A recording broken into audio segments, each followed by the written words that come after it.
Suspense. And its producer, the master of mystery and adventure, William N. Robeson. Good afternoon. We are honored to bring you on this first program in our new Sunday time one of today's most talented actresses, Miss Sarah Churchill, starring in one of yesterday's most chilling tales, The Signalman, by Charles Dickens. More often than not, a classic suffers in transition from one medium to another. The transcribed play you are about to hear is an exception to this generality. The late great writer-director Irving Reese, in his adaptation, has given a dimension to the story that the late great Charles Dickens never imagined. We suggest that you might find it interesting to read the Dickens story after listening to this, the Reese dramatization of The Signalman, starring Miss Sarah Churchill, a tale well calculated to keep you in Suspense.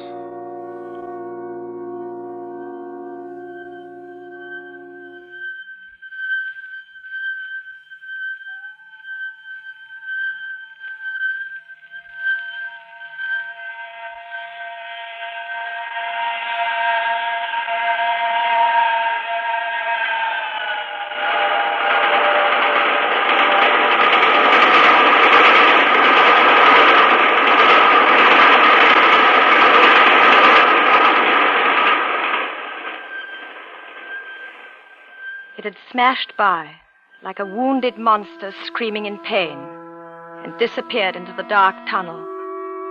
In those brief seconds, I'd relived the emotions of my childhood. I still trembled with the child's terror and fascination that had surged through me the many times I stood here, 20 years before. Nothing had changed. The steep, dripping wet walls of jagged stone that led down to the tracks, the gloomy mouth of the tunnel, the small signalman's shack huddled against the side of the cutting. Even the job was held by the same man they had told me in the village. He stood there, in the glow of an angry sunset, furling a signal flag around a short pole. I called to him. "Hello! Below!" Instead of looking up at me, he turned tensely to stare toward a red signal light that glowed at the mouth of the tunnel. "Hello, below there!" He finally turned, slowly it seemed to me, even fearfully, and looked up. He stared at me unanswering. I was afraid the suddenness of my call had unnerved him. I tried to compensate by being overly casual. "Hello! I would like to speak to you. Is there a path I can use to come down?" He stared silently a while longer, then finally pointed his flag to a spot in the cutting embankment. It was a zigzag path with small footholds cut through the clammy stone. A track seemed a mile below, but I was determined to get down. Midway, I sensed a vague vibration of earth and air, like a sound that could be felt but not heard. I tried to fight down a fear that suddenly gripped me. The air was filled with a violent pulsation. It seemed to have a force that could draw me down. I suddenly threw my hands up to my eyes as though to shut out some terrible sight. And then I flattened myself against the jagged rock and clutched hard.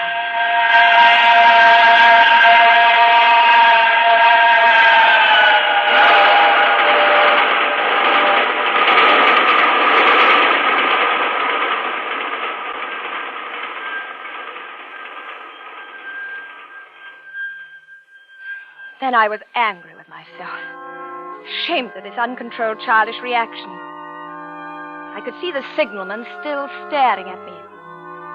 I climbed down the rest of the way quickly and carelessly, and I walked towards him with a casual smile. He watched me expectantly. "Hello. I'm Amy Sayre. I used to live in the village. I was anxious to speak to you. I'm sorry if I startled you when I called down." Why did you use those words? Those words? I hardly remember. I think I shouted, "Hello, below there," or something to that effect. Not to that effect, miss. Those were the very words. I know them well. Admit those were the words. All right. I admit. Why did you use them? Well, you were below. I wanted to attract your attention, so I called. Hello, below there. Seems logical, doesn't it? Aye, miss. If you had no other reason. Well, what other reason could I possibly have? I thought you would tell me. Oh, I'm sorry. Maybe I shouldn't have come down. I think I've frightened you. Now, why would you think that, miss? Well, you stared at me as though you had a dread of me. Aye, miss.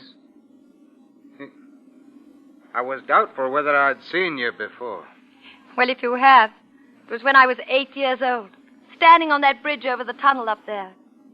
I used to love watching the trains. Well, then my family moved to the city.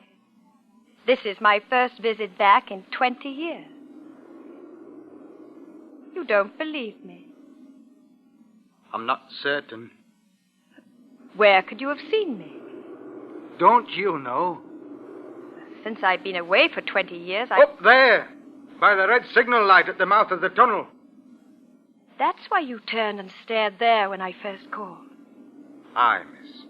Well, what would I be doing up at the signal light? I don't know. I wish I... No, it's a mistake, miss. I haven't been well. What is it you wish to speak to me about? Well, I'm a writer. I wanted to interview you. Me? Why, miss? Well, my magazine does a weekly biographical piece on interesting people and unusual occupations. It's called Close Up. Aye, miss. I've read them. You have? You seem surprised. Well, pleased, perhaps. Well, that one's so unsophisticated as I really didn't mean that. Well, there's a bit of a fire in my shack. It'd be more comfortable for you there. Won't you come in? Yes, thank you. My, this is a lonely post. Visitors must be rare. Aye, miss. The branch superintendent makes an annual inspection. And that's all. Except for... Yes? Come in, please. Oh, how snug and comfortable. Aye. Most of my waking life is spent here. I've tried to make it pleasant. And you've succeeded. You were speaking of visitors just as we came in and... I put this chair nearer the fireplace. One chills out there. I say, you have a fine collection of books. Aye. They've given me much companionship in the long nights. Pretty weighty companions. Gibbon's Decline and Fall, Burton's Anatomy of Melancholy, Darwin's... Did they surprise you again, miss? May I be frank? I'll have to be if I'm to succeed with the article. My editor is only interested in... Odd. Well, the unusual. And the level of my reading seems above the level of my station. Not many people in any station these days... Oh, come now, miss. 'Twas you called for frankness. All right. Why would a man with a mind capable of absorbing these subjects stay on a desolate job like this? Well, you see, when I was a young man, I became very interested in the natural philosophies. I set my course, I studied hard, planned the future. And then I ran wild, miss. I misused my opportunities. It went down, and I've never risen again. Oh, I've no complaint. I've made my bed. It's too late to make another. Maybe you gave up too soon. No, miss, no. There are forces beyond us that shape us. One must know when not to resist, miss. Oh, I might have blooded myself a while longer, but I knew. I took this position 34 years ago. And you've never regretted? Oh, no. Not until... Until what? Won't you please tell me? You first tell me what brought you here. But I have. Well, you said nothing of what made you think of this place specifically. There are many places and people. Well, I told you. I used to come here as a child. The trains frightened and fascinated me. I've always remembered it vividly through the years. I promised myself that one day I would come back and do a story on it. Good subjects aren't easy to find, you know. Why did you choose just now to come? These ideas germinate in a writer's mind for a while, and then an impulse... And you were drawn here. You say that as though mystic forces were involved. It was much simpler, I assure you. I've been working hard. I decided that a few days in the country would do me good. I planned to use them profitably by doing a story on you. But you might have come to that decision last month or last year. Well, that's true, but I can't see why you attach such special significance to the fact that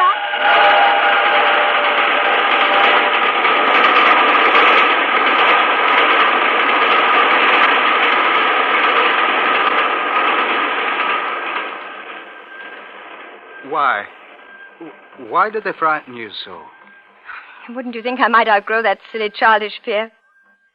If I was drawn here, as you say, I guess it was to see whether I had.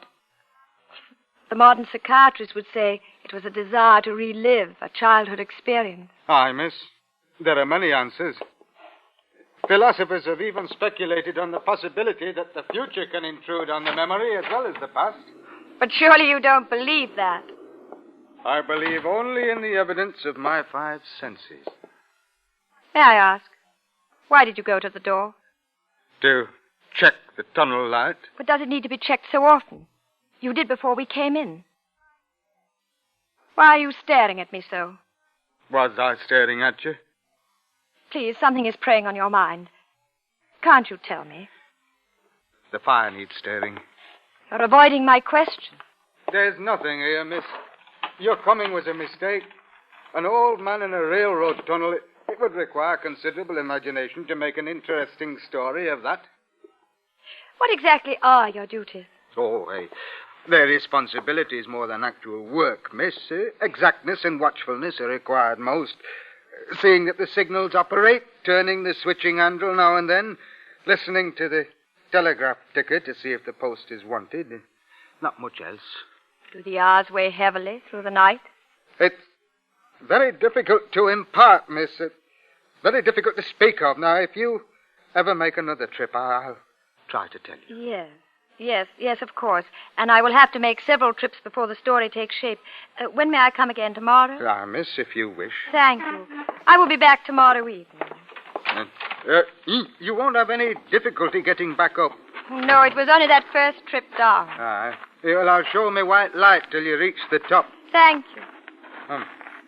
Well, I'll say good night now, miss. Good night, sir. I wish you a pleasant one. I regret that I understand. Aye, miss, I think you do. May I ask you then, when you get to the top, don't call out to me, I beg of you. Don't call out. I won't. And when you come tomorrow night, please don't call out. Of course not.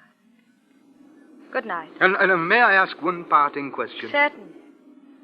When you came down the path earlier tonight, midway you suddenly threw your hands up to your eyes. Like this. As though to shut out some dreadful sight. Why? It was that uncontrollable childish reaction. Like I said, I felt as though the train would draw me down. I covered my eyes like a child not to see it. You had no feeling that the action was conveyed to you for some reason? No. Why should it seem otherwise? Because there's been someone at the red light at the mouth of the tunnel each night for a week now, holding its hands up to its eyes, like that, as though to shut out some terrible sight. And you've actually seen it? Every night. Was it there tonight when you went to the door? Yes, I saw it quite clearly. Who was it? You!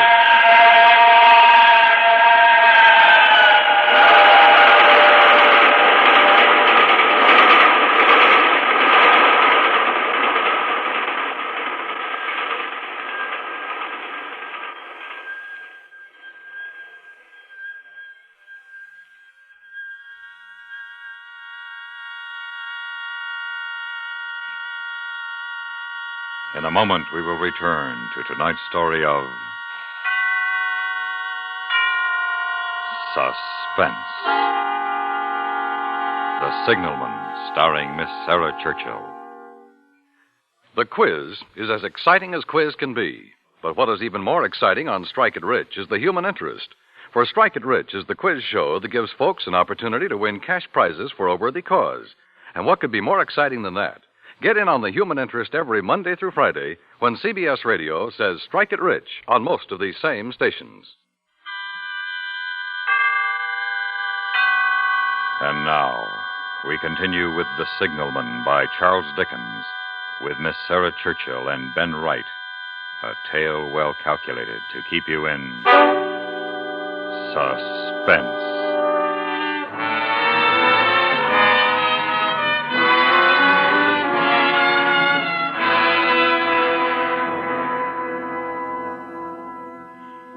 I returned the next night as the distant clocks were striking 9. The signalman waited for me at the bottom of the cutting with his white light shining. We walked silently to his shack, entered it, and sat down by the fire. I didn't wish to press him, so I said nothing. He stared at the burning embers for a moment and then turned to me. I'm going to tell you, miss, as best I can, what troubles me. I'm glad. I mistook you for someone else last night. That troubles me. The mistake? There's someone else. Who is it, then? I don't know. What does it do? But this time it stands with its left arm across its face. The right arm is waved violently this way. As though to say, for God's sake, clear the way. Clear the way. You've heard those words? Oh, I'm not certain, not about those specific words, but I have heard it called before. When? Well, one moonlight night about a year ago, I was sitting here when I heard a voice cry, "Hello! Below there!" That's why you were startled when I used the word. Aye, miss. Well, I ran to the door and I looked out and I saw this someone else standing up there by the red light near the tunnel, waving its arm as I just showed you. The voice was hoarse with shouting and it cried, "Hello! Below there! Look out! Look out!" I caught up my lamp and I ran toward the figure calling, "What's wrong? What has happened? Where?" And when I got to the light, it was gone. Did you see where? Well, the tunnel was the only place it could go without passing me. Oh, I ran into the tunnel for 100 yards or so, and I searched around with my light. Then I ran back here and I telegraphed both ways. An alarm has been given. Is anything wrong? And the answer came back both ways. All's well. Of course. Now I'm going to take advantage of last night's permission to be frank. You've been here more than 30 years, haven't you? Huh? It isn't the most cheerful place in the world, with that moaning wind through the tunnel and the wild harp it makes of the telegraph wires. It's understandable that you could have the illusion you've heard a call. And anyone staring at the dark long enough as you did from the door could imagine seeing something. You've let it prey on your mind so long, it seems real. I was not...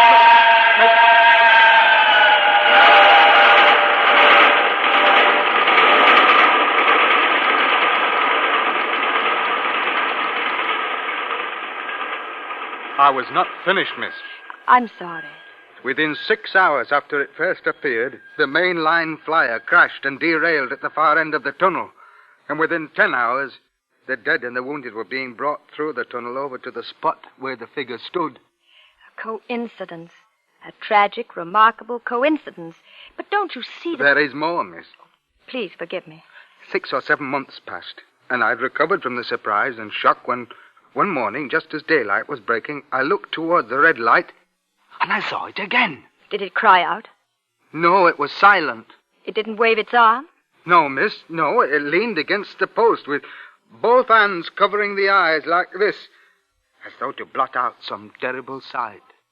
That's why you asked me why I had put my hands to my eyes as I came down the path. Aye, miss, you called out the words it used the first time, and you covered your eyes as it did the second time. Go on, please.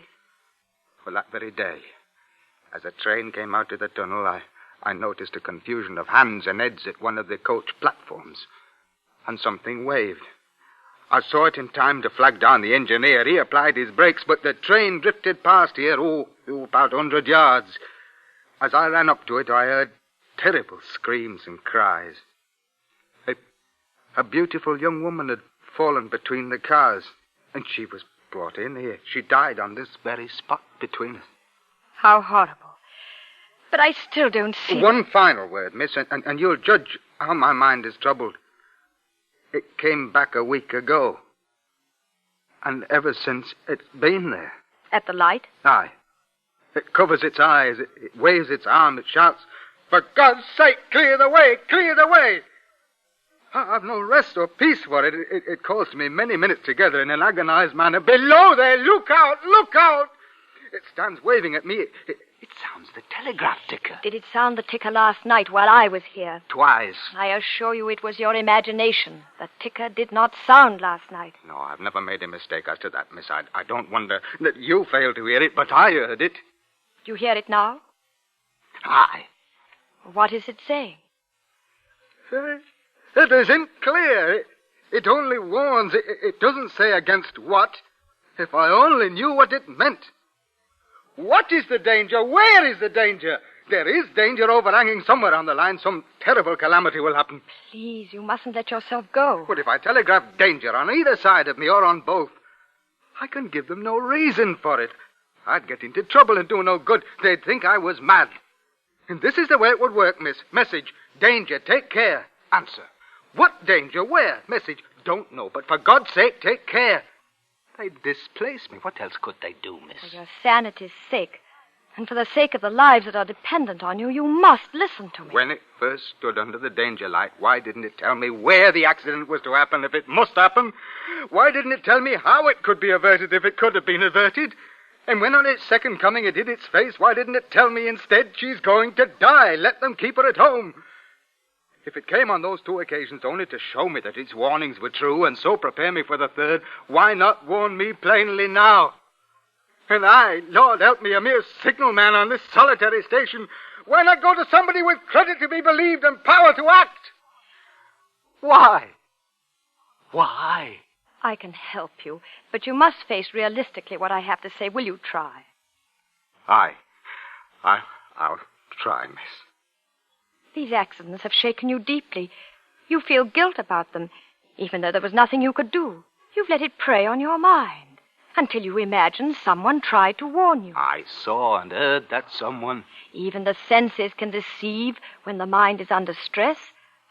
Men dying of thirst on the desert imagine lakes and hear running streams. Oh, miss, the bodies of the dead were real enough. I'm speaking of what you imagined after the accident.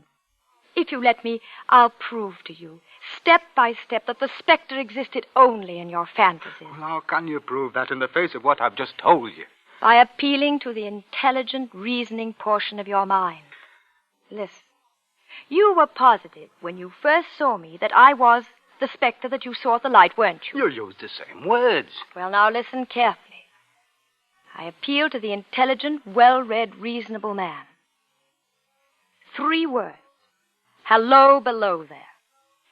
I was more than 100 feet away at the top of the embankment, and you were here below with darkness falling. And 3 words made you positive you had seen me before. Can't you see you were trying to fit something to what you already believed? But then you put your hands to your eyes. Further proof. You have allowed yourself to believe some disaster is about to befall. When I covered my eyes because of a childish fear, you fitted that to what you already believed. Oh, no, the telegraph ticker You was must hear me out. Would you at any other time, or would anyone at any time, believe that a telegraph ticker could sound in a room this small and be heard by one person and not the other? But I told you. Now, the most important proof. You said that when you went to the door last night, it was there by the red danger light. Aye, it was. Will you come to the door with me now and tell me if it is still there? Well, do you see it? No. No, miss. It's not there. And I'm going to prove to you that it never was there. I studied the light from the top of the hill before I came down tonight. The post is at least 7 feet high. The light is shielded with a hood. Even if a person stood directly under it or in front of it, they would be in complete shadow, in darkness. You couldn't see that person from this door, and you couldn't see that person if you walked within a few yards of her or him or it. I'm going to walk up the incline now to the light and prove it to you. I walked up the inclining tracks towards the red light at the mouth of a tunnel. The chill, dank wind had an edge like a cold knife. When I got to the light post, I stood directly under it. No portion of the red glow reached me. I was lost, completely in the dark. I saw the signalman silhouetted in the yellow light of the doorway. Hello? Can you see me? Hello below there? Can you see me? No. Good. Now start walking toward me and tell me when you can see me. He stepped between the rails of the northbound track, on a line with the red signal light, and walked toward me. Suddenly the icy hand of my childhood dread gripped me. There was a vague vibration of the earth and air. Far behind him, coming up the grade fast, I could begin to see the glow of the locomotive's light. Look out! Look out! For God's sake, clear the way! Clear the way! He walked as though in a spell. He didn't hear me.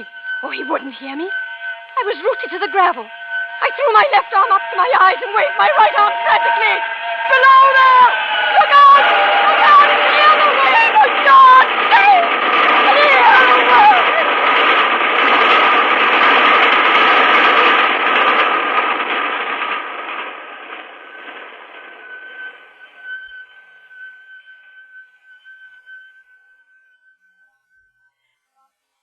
Long after it was over, they found me, still standing there, both of my hands up to my eyes,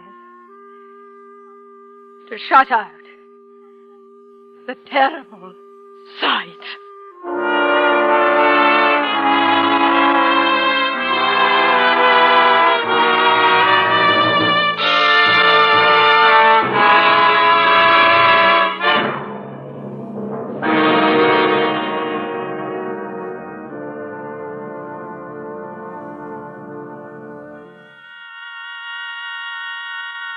Suspense, in which Miss Sarah Churchill starred in Irving Reese' adaptation of Charles Dickens' story, The Signalman. Wait.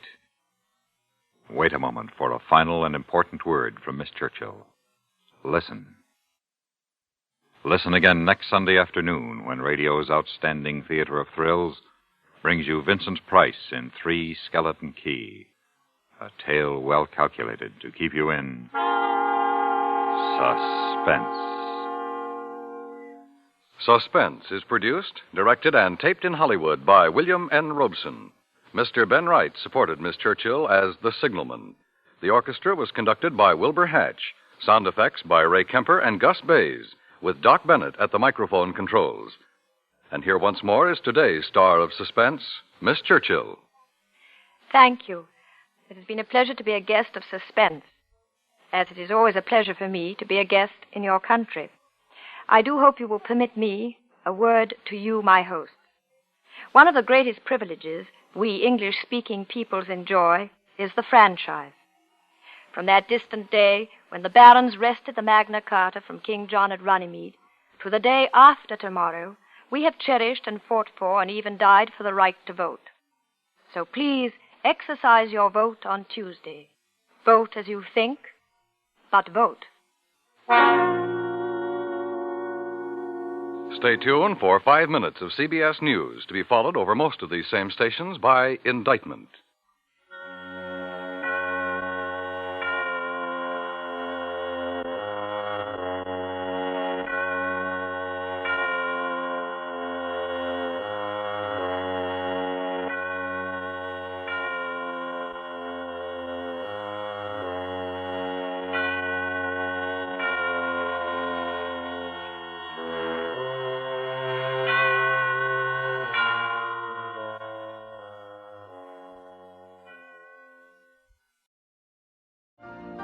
You've been listening to the OTR Gold Network. Find more classic radio at otrgold.com.